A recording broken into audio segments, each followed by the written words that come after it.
G'day guys, Will here. So yesterday we tested out the brand new ZB Commodore in iRacing to see how it feels from the perspective of a complete noob like me, and that video's got a pretty positive reception overall despite my terrible driving. But one question that a lot of you guys have been asking is, which car should you buy, the Mustang or the ZB Commodore? So I thought today's video, I'll purchase the Mustang, give it a bit of a try out on Bathurst again, and see whether it handles any differently to the ZB Commodore. Now, I've had a quick look at the two cars side by side on paper in their profiles on iRacing, and they both are identical in terms of their specs, as you would expect from a controlled series like the Supercar series. Same size brakes, same size engine capacity, same 0 to 100 times, same weight, all that kind of thing. It's all identical. So yeah, it'll be very interesting to see whether they actually do handle any differently from each other at all. And yeah, hopefully by the end of this video, you'll have a good picture of which one you should buy if there is a clear path from a perspective of a complete noob like me. So if you're more experienced with driving the V8 supercars in iRacing, I would love to hear from you in the comments as well. What's your take on the two different cars and which one are you going to be driving? But yeah, this is going to be completely from the perspective of somebody who's completely new to these cars. So it should be good for anybody who is sort of thinking about jumping into these supercars for the very first time. So without further ado, let's get started. Okay, so we'll jump into the garage first, have a look here and see exactly what the differences are, if any, between this and the ZB Commodore. Now, I don't see any differences here whatsoever, which is, you know, exactly what I expected. All the setup options are exactly the same as what we had for the Commodore. So what we're going to do here is change our gear ratio down to 0.960, just like we did with the Commodore yesterday as well, just to give us a little bit more top end down conrod straight. Hit apply there. And let's jump into the car and have a drive. Nicer looking interior, I think, straight up. But I mean, obviously that's subjective, but I like the kind of carbon fiber look that's all around us here rather than the Holden logos. And the Holden had that funny Samsung tablet in the dash as well, which was interesting. But let's head out here. Try not to stall. We didn't stall. It's a good start. So again, we are running the new tyre model here. So we're just going to take a couple of laps just to get the tyres up to speed. I'm not expecting I'm going to be setting any lap records here by any means, but hopefully we'll get a good picture of what this car handles like, at least from a noob's perspective. So one thing that I noticed, I was watching a couple of other people's videos last night driving the ZB Commodore around this track, and so I completely mess up my gear selection there. I noticed that I'm braking a lot earlier than other people are. Now, I don't know whether that's down to setup or just my crappy driving, but I definitely need to try and work on my braking. To try and brake a little bit later without locking up. So whoa, we're twitching all over the place just like we did in the Commodore. So far, I got to say it feels pretty much identical. No sort of discernible difference, but too early to sort of tell just yet. Haven't actually been able to find any information online from iRacing as to how these cars have actually been modeled. So I don't know whether they're just using, I think they got the information from the teams themselves from what I understand. So I don't know whether, I mean, I assume that they're not just completely identical to each other in terms of, you know, their rigidity and all that sort of thing, but at least in terms of their specs, they are, in terms of braking and engine performance and everything like that, weight and all those important things. So, yeah, I don't expect them to handle massively different from one another, but now hopefully we've got a little bit of heat in our tyres now and we can give it a little bit more juice. There was also a hot fix that came out last night as well that hopefully has fixed that crazy thing we saw with the Commodore where it was going right up on two wheels. I had that in Commodore a couple of times yesterday. So okay, so we didn't lock up there. I overshot the corner, but found yesterday I was locking up very easily in the Commodore. I don't know whether that's just because I've done a few more laps now and adjusted my driving style a bit, but didn't seem to lock up quite as aggressively there, maybe.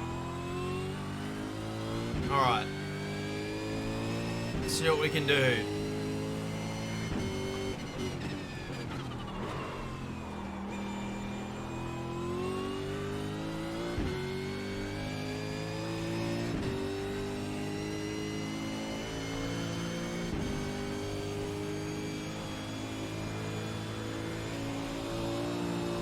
Try and brake a little later.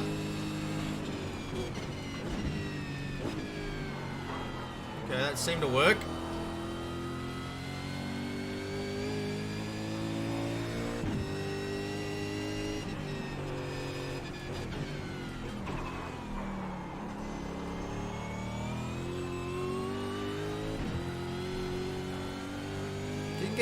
right, so unsettled over that little bump there. Was having trouble with that section in the Commodore yesterday. But what we'll do is once we've done a couple of laps here, I'll jump back in the Commodore, do a complete back-to-back test, and see whether there's any discernible difference between the two, just driving them back-to-back.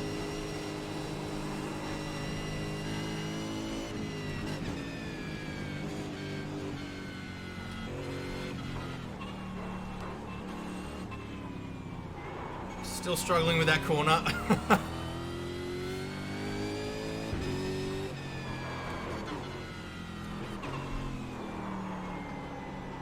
Oh, I missed the apex completely. At least we haven't hit any walls.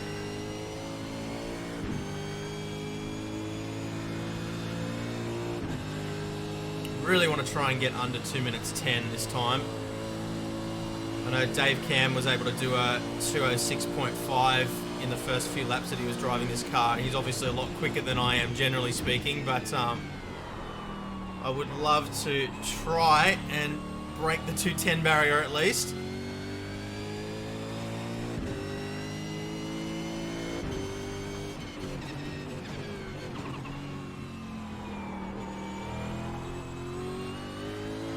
Gripping up a bit more now, starting to get a bit more confidence in the car. 2:13. 2:13.7.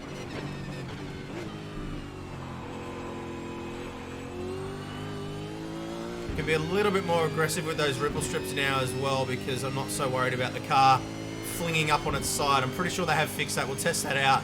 I just don't want to damage the car and then have to start again on cold tires. Try and brake a little bit later again.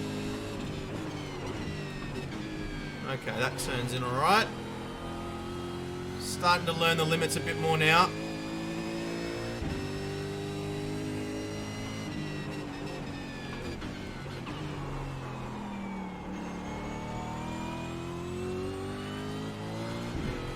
Back end still wants to get away from you.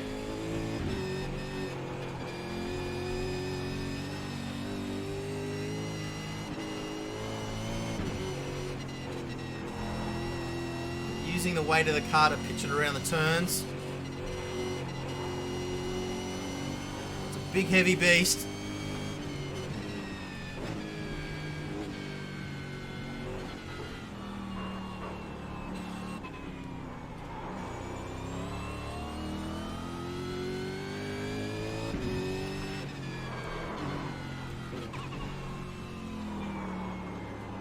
Oh, I can't seem to get that turn right.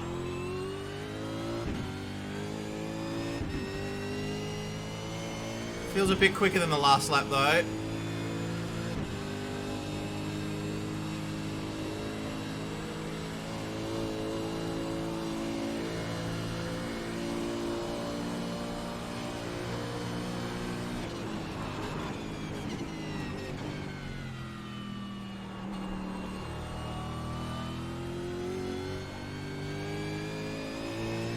Yeah, it really doesn't feel, at least for now, having not driven the Commodore since yesterday, it doesn't feel any different to me now, but we will jump in the Commodore again. We'll maybe do one more lap. Whoa! We'll do one more lap. So that was a 2:11 with a little mess up at the end there. Oh, she's a handful. So much fun to drive though. Absolutely loving these cars.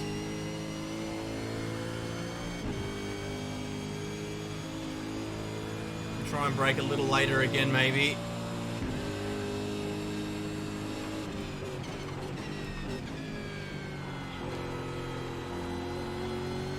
That was better. Get a little bit of a drift happening there.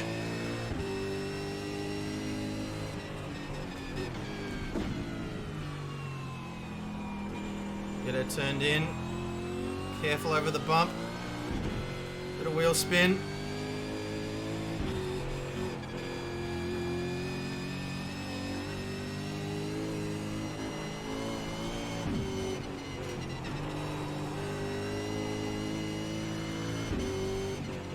Definitely getting a little more confident now.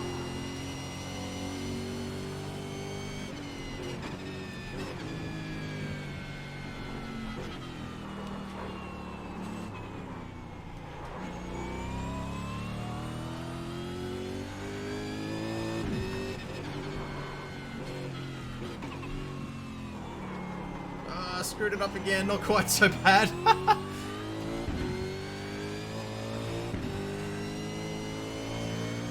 Was that I posted my Commodore video in one of the Aussie iRacing groups yesterday and got a whole bunch of abuse for my terrible driving. I was called the Apex Hunter because I can't find a single Apex. Cuts deep, bro. Cuts deep. Never said I was an expert.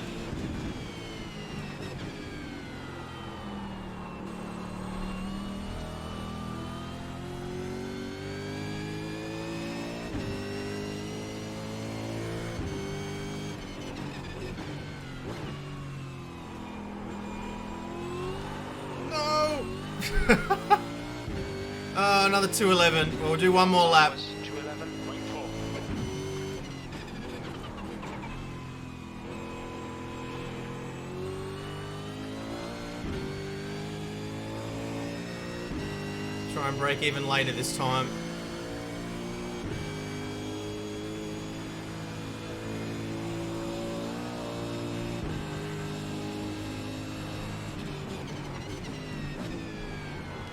A little bit too late, I think. Probably run out a little wider here than we were previously.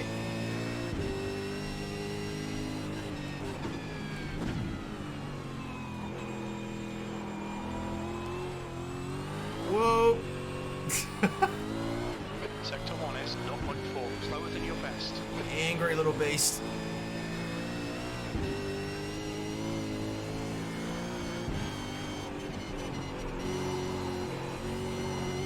Running up against the wall there. Use the weight of the car, pitch it around.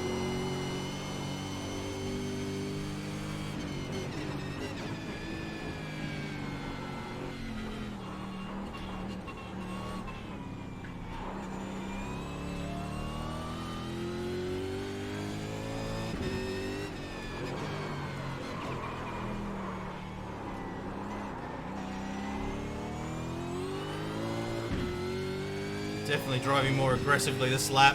Don't know whether it's going to be quicker or slower. The first half of the lap was slow. Just sort of exploring the car's limits there, sort of just seeing what the correct driving style is.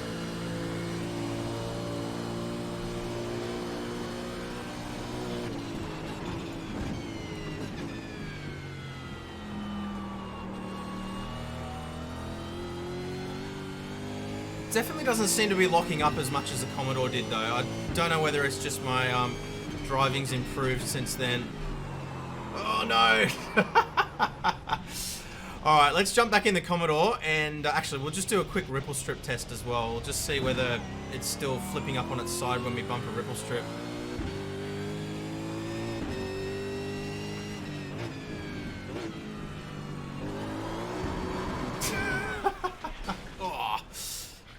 Alright, so let's just quickly see if it still wants to flick up on its side when we bump over a ripple strip. So, do it here.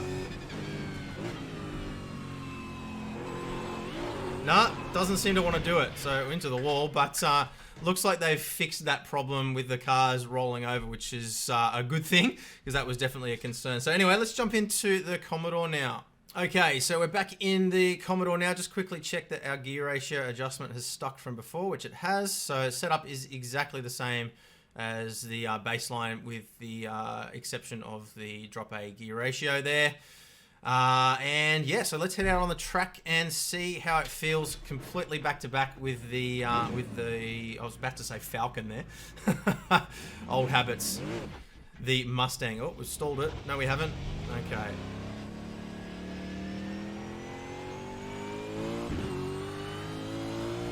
So the engine sounds pretty much identical to me. I can't really discern the difference between the two. I don't know whether they've used exactly the same sound bite or whatever it is that they use, but it sounds identical to me.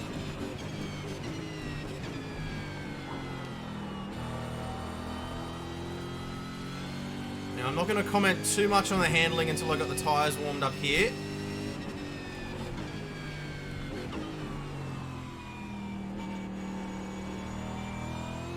One thing I will say is the placement, at least with the field of view that I've got set, which is identical between the two cars, the placement of the windscreen wiper on this car makes it a little bit more difficult to spot the apexes. It kind of, at lines itself up with the apex as you turn in. I mean, that's just the field of view that I've got set, and we could obviously adjust that.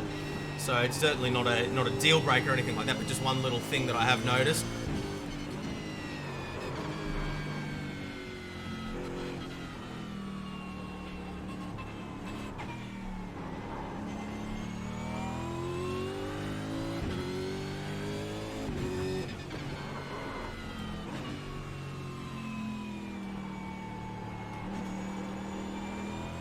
Alright, managed to make it through without hitting any walls with cold tires. That's an achievement, for me at least.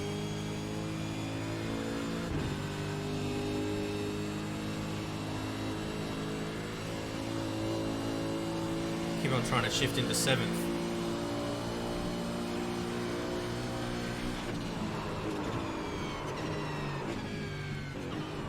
So we did lock up there again. But again, don't want to draw too many comparisons until we got these tyres warmed up.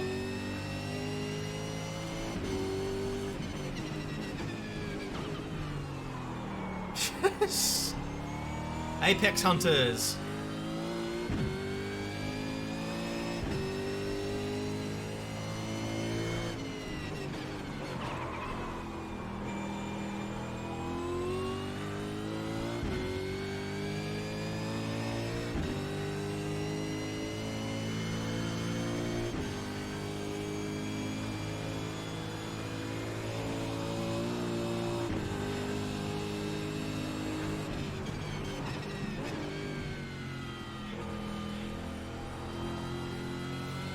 Maybe this car turns in just a little bit sharper.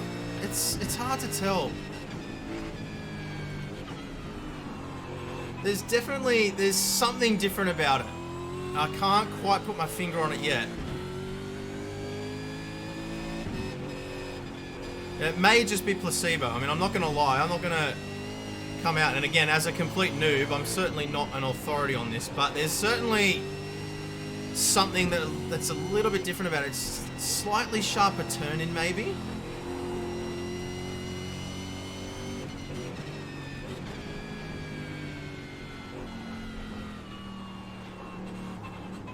It's probably nothing that couldn't be adjusted with car setup anyway.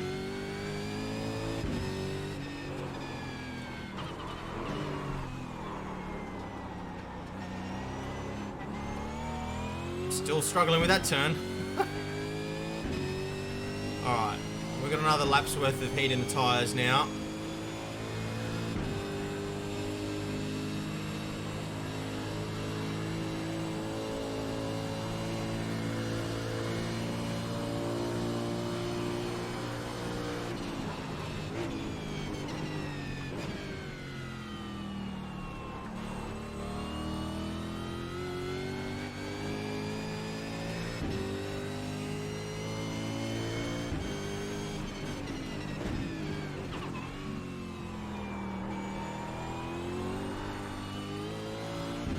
Alright, see what we can do. You've just done a 212.7.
Yeah, I don't know. I'm finding the Commodore is a little easier to drive. I mean, there's not a whole lot in it, and it could just be that my skills improving as I go as well, and that's the difference. Could be purely placebo, but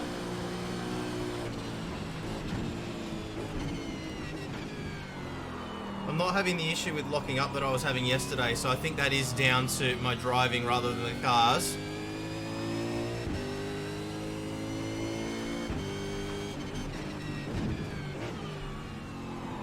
Turned in late again. So 2:11.3, so basically identical lap time.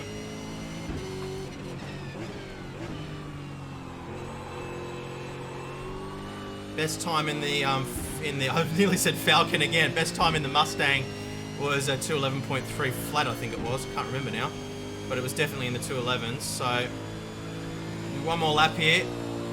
Try and brake a little later.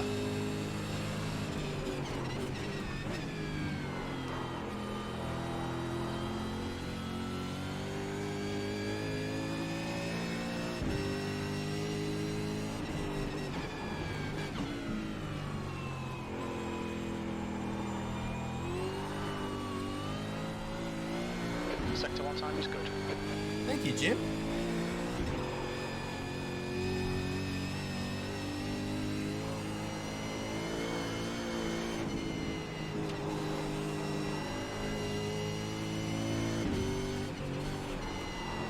Whoops.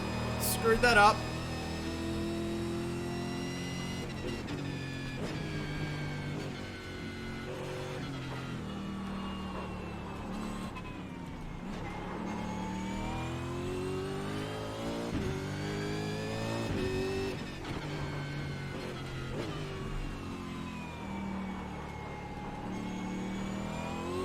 Yeah, I'm not struggling with that turn so much in this car.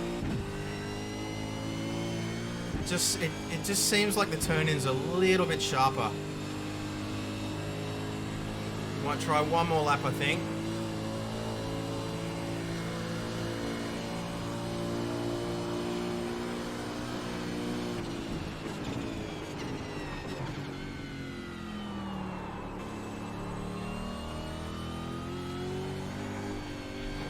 Oops. A little twitch. Within the lines.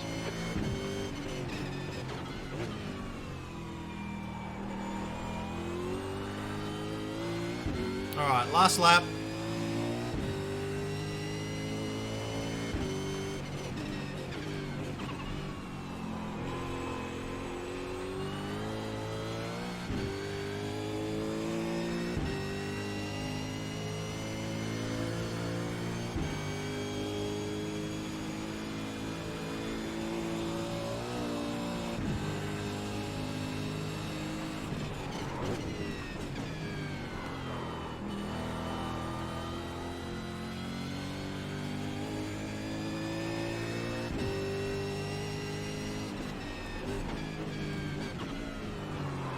Oops, run it wide.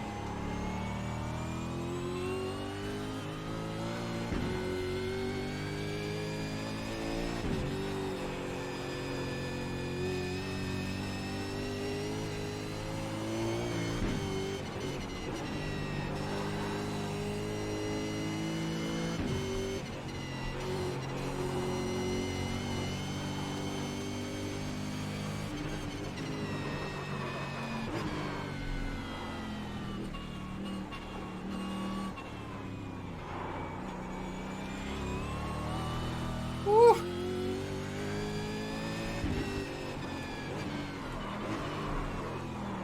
Oh, this lap is an absolute disaster.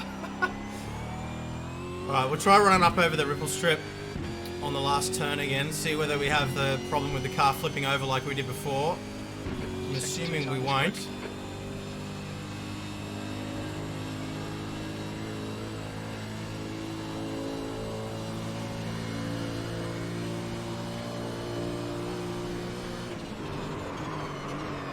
Locking up.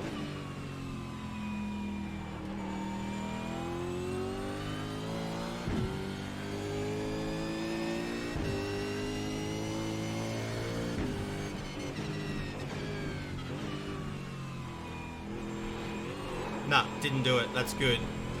So it looks like they definitely fixed that problem, which is a positive. Alright, we'll bring it in. Alright, so I think that we can establish from that at least that there's not a massive amount of difference between the two different cars. I think that there's nothing there that you couldn't sort of adjust in the car setup themselves. At least for somebody who's completely new to these cars like myself, I don't think that it's going to be a major advantage or disadvantage either way. I felt like the turn-in was maybe a little bit sharper in the Commodore, but again, my skills were improving as I went. My best lap time in both, just over the few laps that we did there, was pretty much identical between the two cars anyway. But I just found the Commodore was maybe a little bit easier to drive in terms of steering, whereas the Mustang was a little bit easier under braking. And again, that could be completely placebo, but yeah, that was sort of the only difference that I felt just from the seat of my pants, kind of driving both cars.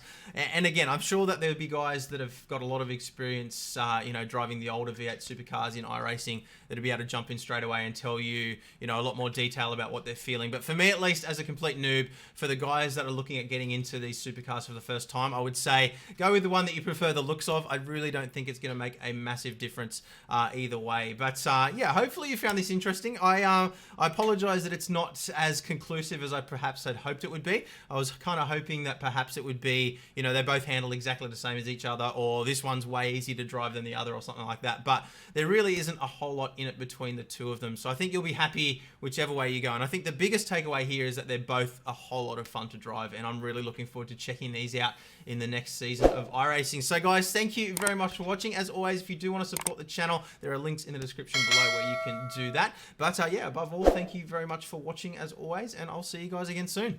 Bye.